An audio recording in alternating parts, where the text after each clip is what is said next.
Hello mga madam! Good morning! Naging issue nga to kasi sa pinost ko last time sa YouTube na nagsiselos ba ako sa ex ng asawa ko. At nalaman nila na second wife lang ako. So for today's video mga madam, sasagutin natin yan. Yes, totoo yan na second wife lang ako mga madam. So yun na yun. Hindi ko naman alam kung paano ko ipapaliwanag pero panoorin nyo yung full video sa aking YouTube. Ipopost ko yan mamayang gabi yung istorya natin na mala MMK.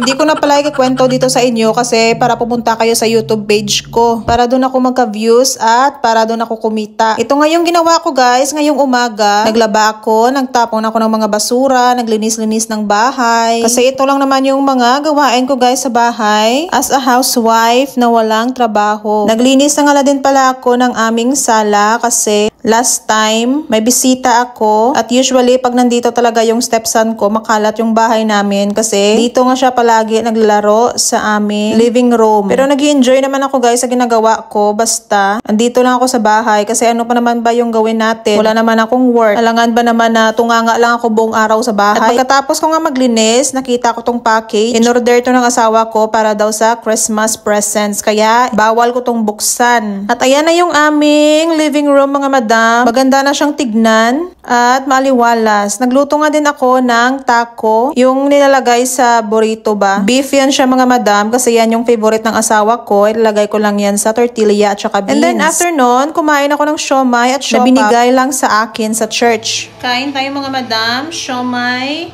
at saka siopaw. Galing pa to kahapon sa ano. Ito galing to sa friend ko. Yan sa akin.